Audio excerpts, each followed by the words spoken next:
So let's get into it then with the Sigma Prepper quiz, because it's definitely time, and I'm really looking forward to it. And I know Urban Harvesting is too, having won twice in a row, and he's hoping he can make it a third time. So thank you so much, Urban Harvesting.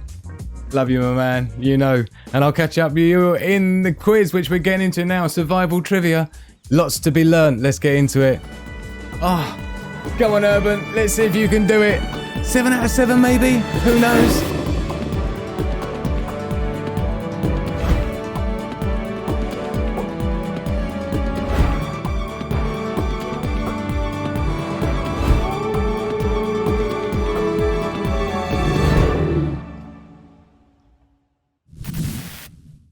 Here we are.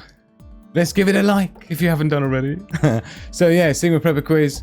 You know how we do. Here every Thursday, 11 PM UK time,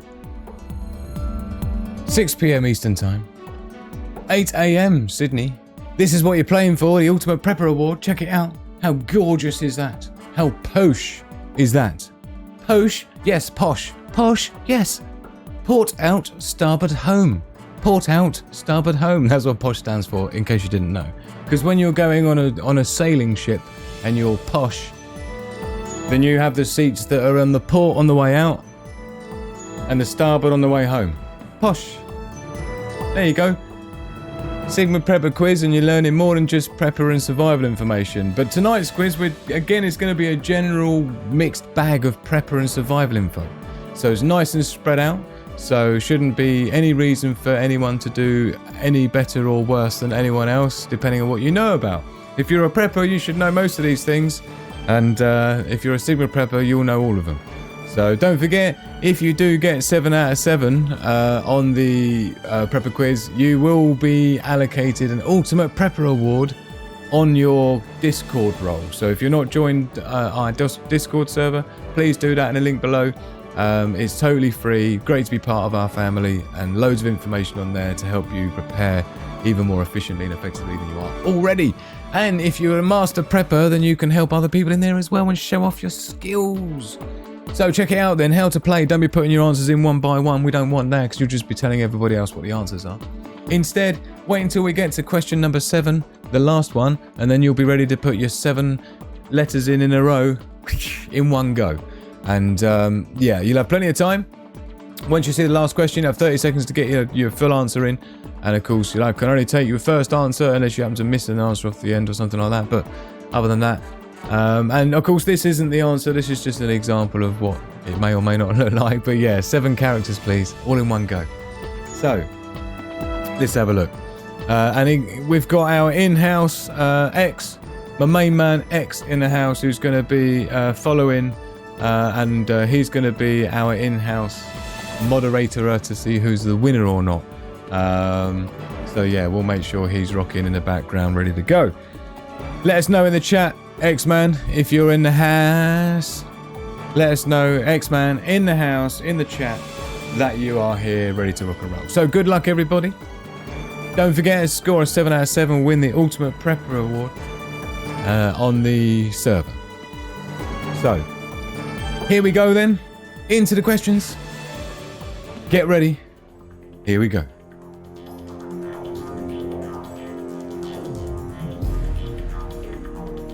I'm not seeing X anywhere, so he's fired. Question number 1.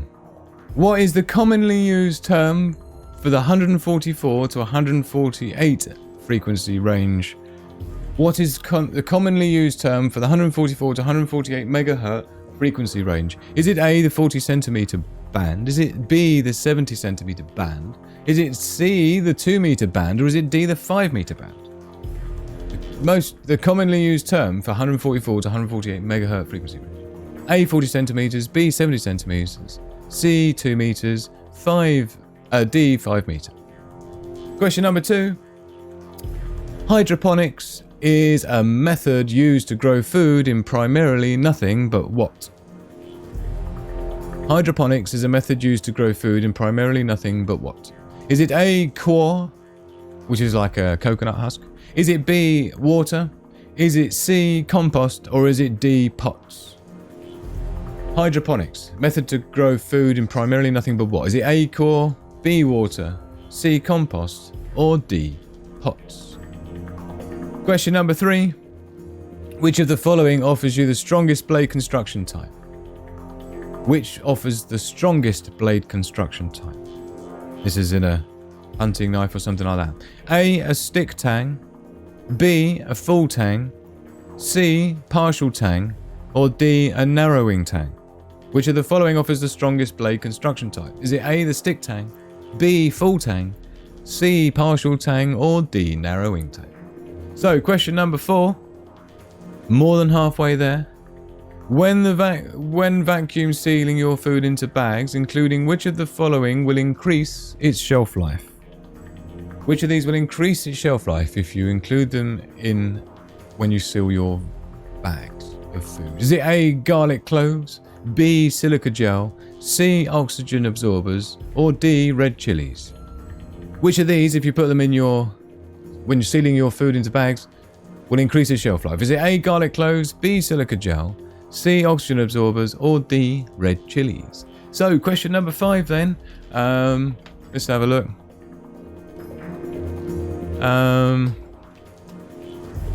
What is the weight of ammunition and archery arrow tips measured in? Question number 5. What is the weight of ammunition and archery arrow tips measured in? Is it A, grams, B, sand, C, newtons, or D, grains? The weight of ammunition and archery arrow tips, and so on. Is that measured in A, grams, B, sand, C, newtons, or D, grains? Question number 6, the penultimate question. Which wire gauge can carry the most DC current the safest? Which wire gauge can carry the most DC current, juice, the safest, without melting? Is it A, 0 gauge, AWG? Is it B, 8 gauge, AWG? Is it C, 16 gauge, AWG, depending on how you want to say it? Or is it D, 32 gauge, AWG, to be specific? So, which wire gauge can carry the most DC current the safest? Question number 7 coming up, then the final question. So get ready, because once you see this one, you'll be ready to enter your full string. So here we go then. And you got 30 seconds. Question number 7. To live indefinitely, subject to your normal lifespan, as in to not end up with kidney failure and die within 2 weeks. How much drinking water does the average adult male require per day as a minimum? Yeah? How much drinking water does the average male adult require per day as a minimum? Is it A, 500 millilitres or 17 ounces? Is it B, 1 litre a day or 34 ounces of water a day? Is it C, 2 litres or 67 ounces a day of water? Or is it D, 4 litres, 135 ounces? And to be specific, this is to live as in you can survive for 3 days with no water, but you can survive maybe 10 weeks on a certain amount, but this is how much you need to live without being problems long term, right? So get your questions in there, and of course I don't need to say that twice, and it seems to have censored a couple of what do you call it? So well, hopefully we're all right. So let's get in there then with a timer, and so 25 seconds then.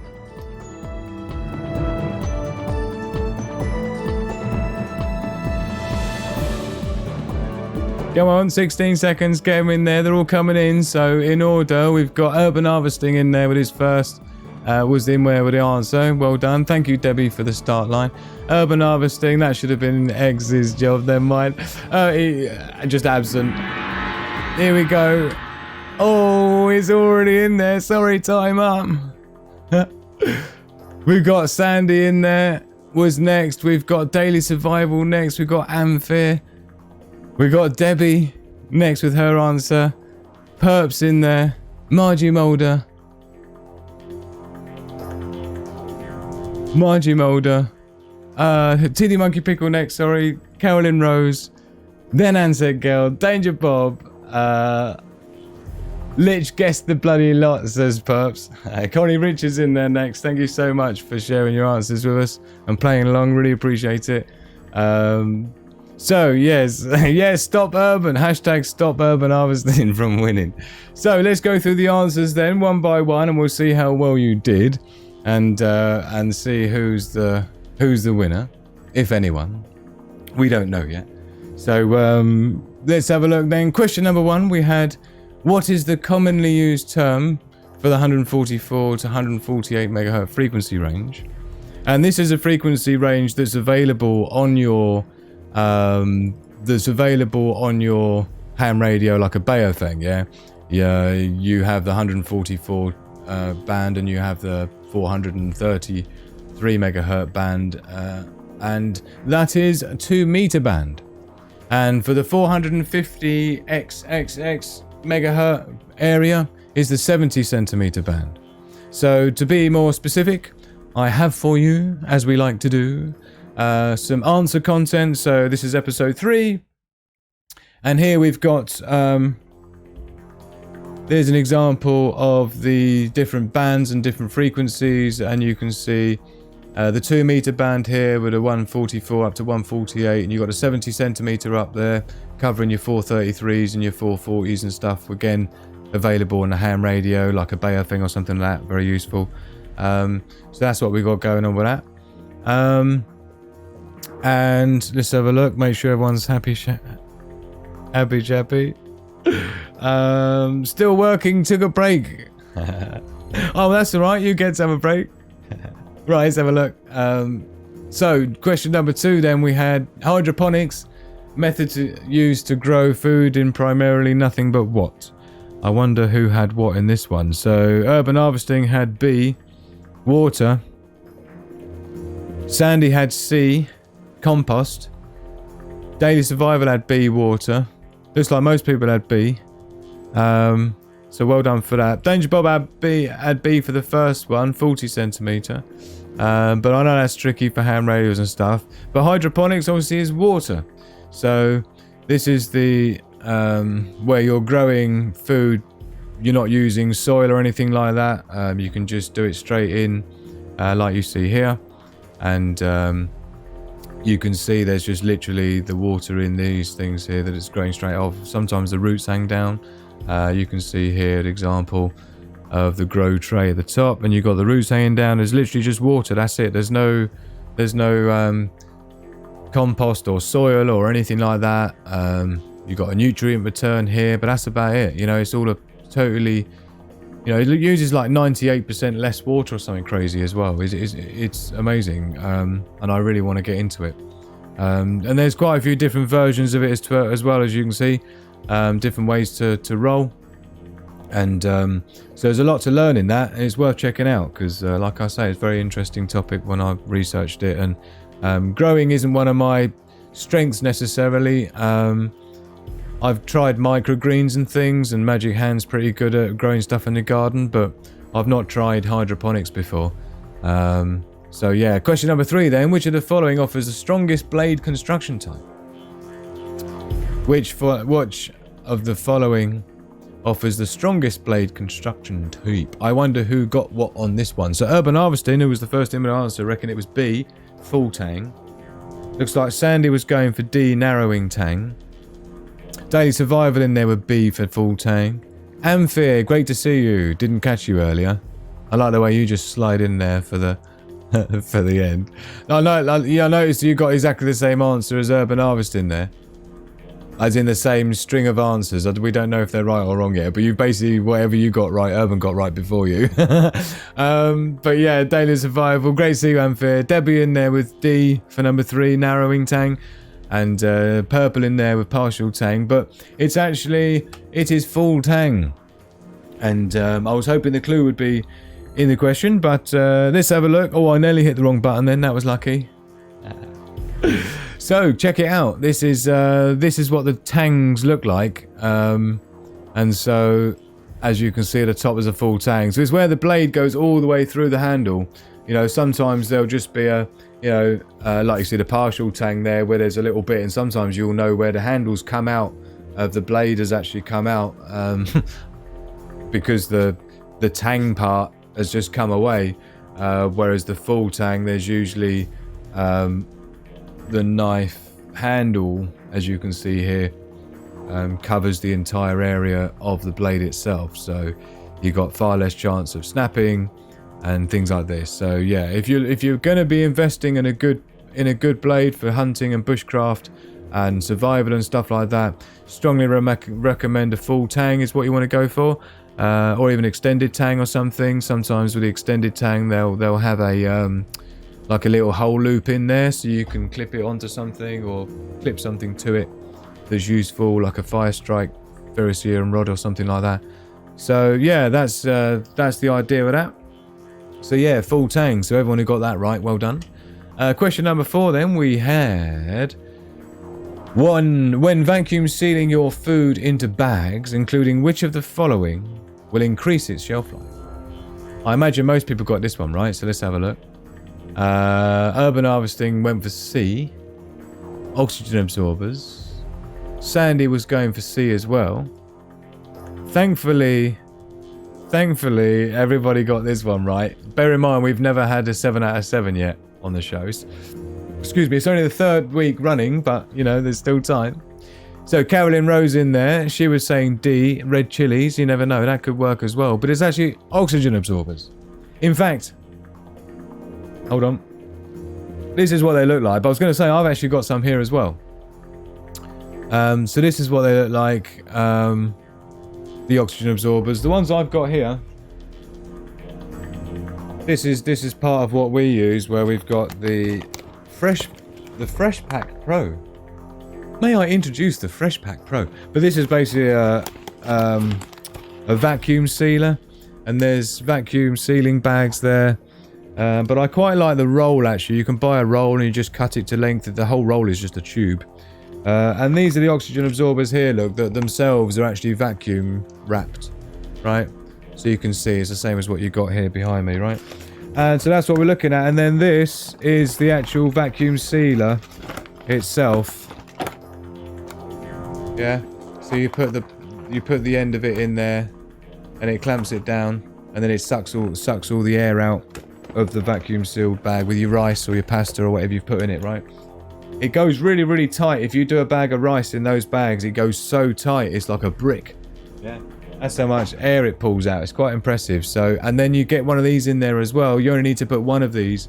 Those ones you saw there, you only really need to put one of those in into your vacuum sealing thing to really get any. As you can see here, look, step 1, just take high barrier food packet like you see here with the Mylar bags or something equivalent. As long as they're designed to be vacuum sealing, they'll be all right. And then you just put an oxygen absorber in the packet, seal your food packet, and boom, you're probably going to increase the life from about 3 months to about 3 years in some cases. So definitely worth doing, and it's so very cheap to do, so there's not really any excuses not to do it. So question number 5, we had, what is the weight of ammunition and archery arrow tips and crossbow bolts and things like that measured in? And let's see what people had rocking. Urban harvesting was going for D. Grains. Sandy was going for A. Grams. Daily survival was going for D. Grains. Looks like a lot of people had D. Debbie had A. Grams. Which is close, because it's actually grains. Yes, indeed, grains. And so, for example, this is what typical ammunition looks like in terms of number of grain and the weight of it. And to give you an example, my crossbow bolts are something like 20 grain, I think they are, or something like that. So, but yeah, so these are super heavy. Some of these, like 147 grain, look, the Winchester. There is a conversion as well. There's a conversion from sort of grains to grams that you can do. So let's do 147 grains to grams. See what it comes up with. So that 147 grain one that you saw there is basically, so that heaviest one on here, is it? The 147? Yeah, this heaviest one here at 147 grain is basically about 9 grams.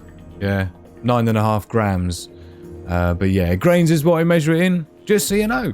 So now you know. So question number 6 then, the penultimate question, we have which wire gauge can carry the most DC current the safest? So we had 0, 8, 16 or 32 gauge. And let's have a look here then. The second from the end, A, 0.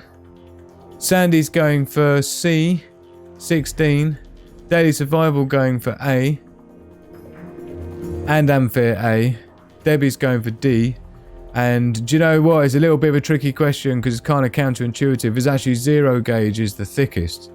So when you're buying your cable for your off-grid power system, this is really important one, because if you buy skinny-assed wire, yes, skinny-assed wire, you're going to melt stuff when we're talking about the sort of current draw that we're talking about with some of the things when you think of things like inverters that are running, that are maybe pulling sort of 500 watts. If you're running a couple of freezers, a fridge, a freezer, maybe a couple of charging ports on something and some other bits and pieces, you can, in a laptop, you can be stitching up to about 500 watts pretty easily. And you're talking about a 500 watt at 12 volt battery bank, you're talking about 40 amps. 40 amps, that's a lot of juice, man. That's going to heat some stuff up. So what you want to be doing is making sure when you're building your off-grid system that you're using cable that's designed for the job, right? And so this is a wire gauge chart which gives you an idea, and as you can see here, the 200 amp stuff here is 3/0 gauge, and you can see on the dial in the middle the 0 is the fattest one, right? Even I don't use 0. I've got some examples here. This is an old off-grid solar power system that I built. You can see this is just the switch part. This is the switch part. You can see of my hand the scale. This isn't see-through, it's green. But you see this is chunky stuff. This is 25 millimeters. So you see the size of my finger. I'm a 6 foot odd man with large hands, and this is thick old stuff, right? So this cable here is the equivalent of 3 AWG.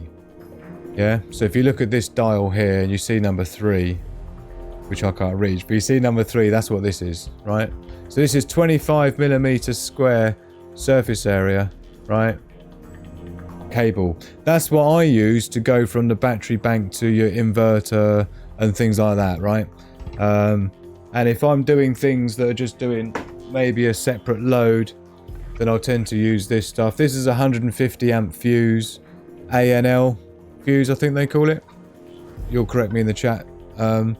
This is 16 millimeter. This is more like 8 gauge. This is more like 8 gauge. Yeah.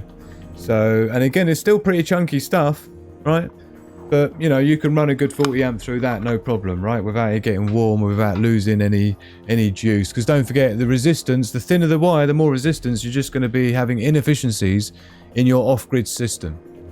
So you want to make sure that the cable you're using is nice chunky stuff. As a minimum, 16 millimeters squared cross-section, or maybe about 6 to 8 gauge minimum, right? That's what I recommend for your main chunky wires. So, well done everyone for getting that one right. So question number 7 then, we had to live indefinitely. This is a tricky one to word because of course, the point is that if you were to, for example, to give part of the clue away, right? If you were going to live on 500 milliliters, a half a liter or 17 ounces a day, you would only last about 7 days, 8 days, well, 7 to 10 days they say. And you'll usually die from kidney failure. But you'll last longer than 3 or 4 days is the point, right? Which is why you shouldn't ration water, right? So the rule is you don't ration water, because if you do, you might not last as long as the water you got stored, right? That's the simple logic of it, right? So well done everybody playing along. So Urban Harvesting there had D for that, 4 litres. Sandy had C, 2 litres. Well done, Sandy, because you're right, is 2 litres.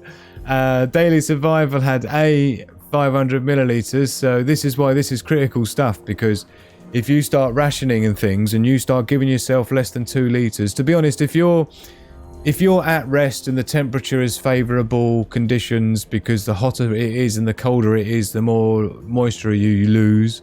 Your lungs like a lot of moisture, so they take a lot of moisture out of your body. You lose 17% of your water through your skin, right? So there's all these things that if you know what's going on, there's ways you can minimize the water usage. Even cognitive activity is a classic epic user of water as well in the body, right? So, you know, this is the thing. Even, you know, on warm surfaces, sitting on warm surfaces as well, can do more. So if you have 1 litre of water a day, essentially the way it works out is you would live for about 30 to 45 days, and then you would succumb to, again, the kidney failures and the cascade health issues that follow from that. And of course, ultimately, you know what? Really important one to know, everyone. It's a really important one to know. So thank you everyone for playing along. And again, Amphere, you're better off going for 4 litres as Urban Harvesting and Amphere did than you are going for 1 litre, which could be obviously pretty fatal. So do bear that in mind. You know, water's absolutely key. So yeah, so here we go then. So the actual final answer should have looked like this. This is how it should have looked. And yes, so we have had quite a few people rocking and rolling, but I can tell you now what it is this week is what? I hear you, let's hear it.